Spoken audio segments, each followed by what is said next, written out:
My dear friends, आज हम rectangles, square and triangles की थोड़ा सभी बच्चों को बताने जा रहे हैं। और इसमें फॉर्मूले with rectangle and squares, triangle सभी के बताएंगे विथ फिगर के। तो यहाँ पर देखना है अपन को। सबसे पहले हम दे रहे हैं रेक्टेंगल। तो रेक्टेंगल में क्या होता है, इस प्रकार से रेक्टेंगल बनाएंगे। इसका नाम देंगे ए, इसका बी, सी, डी। तो इसको लिखेंगे, ये क्या है, रेक्टेंगल है। अब रेक्टेंगल में क्या होता है, दो चीजें निकाली जाती है, रेक्टेंगल, ठीक है, रेक्टेंगल। अब रेक्टेंगल में इसमें पैरामीटर भी होता है और एरिया भी होता है। तो अगर एक पैरामीटर निकालना है तो जैसे यहाँ से चलेंगे ए से बी, बी से सी और सी से डी और डी से ए। ये पर घूम करके वन राउंड कंप्लीट करते हैं। मतलब एक राउंड कंप्लीट करने पर जो उसकी डिस्टेंस होती है, कवर करता है, उस डिस्टेंस को ये अपन पैरामीटर कहते हैं। तो यहाँ पर लिखेंगे पैरामीटर ऑफ रेक्टेंगल्स। तो यहाँ पर लिखेंगे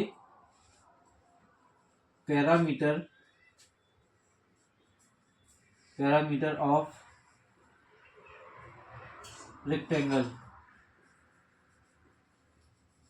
रेक्टेंगल इक्वल टू कितना हो जाएगा। तो इसका फॉर्मूला होता है 2 इंटू एल प्लस बी, अर्थात एल इक्वल टू कितना क्या होता है, लेंथ, ठीक है, और बी इक्वल टू होती है ब्रेथ। जो होती है ब्रेथ, इसको बोलते हैं breadth, B breadth, BRDTH breadth, ठीक है। और ये होती है लेंथ, LENGTH लेंथ, ठीक है, लेंथ। तो लेंथ एंड ब्रेथ ये यहाँ पर आता है। तो ये हमारा पैरामीटर निकालने के लिए फॉर्मूला कंप्लीट होता है। और ये फॉर्मूला 5, 6, 7, 8 क्लास में सभी में थोड़ी 5 में थोड़ी फिगर बना के बताते हैं।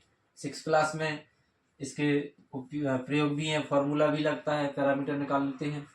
तो 6 क्लास के बच्चों के लिए बेसिकली बहुत इंपॉर्टेंट है और सभी बच्चों के लिए इंपॉर्टेंट है, क्योंकि फिगर है, इसमें इंपॉर्टेंट जरूर करके रहता है। इसी में दूसरा रहता है parameter of area, sorry parameter नहीं, पेरीमीटर होता है,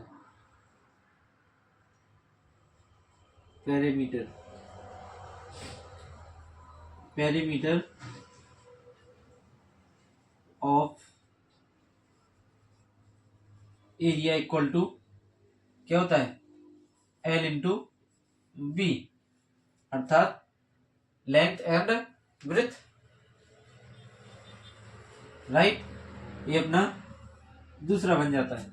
ये हमारे इसके लिए दोनों फॉर्मूले क्लियर हो गए हैं, पैरामीटर निकालने के लिए और एरिया निकालने के लिए, राइट।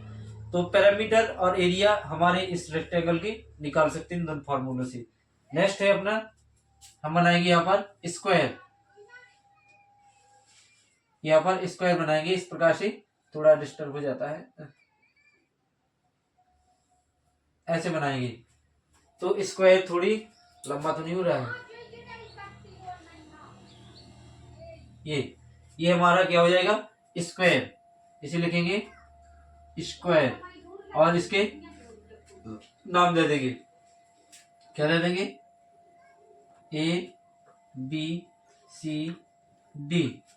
राइट। तो स्क्वायर में क्या होता है, ये साइड होती है, साइड,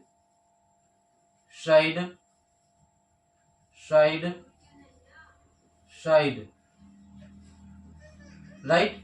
तो इसका जो पैरामीटर निकालेंगे तो लिखेंगे पैरामीटर ऑफ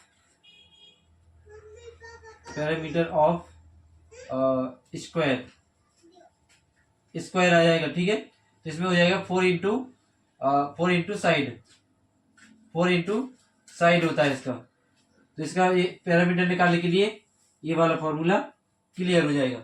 नेक्स्ट दूसरा आता है एरिया। तो लिखेंगे यहाँ पर,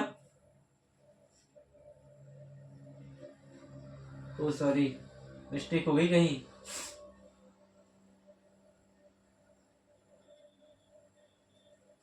यहाँ पर मिस्टेक हो गई, यहाँ पर लिखना था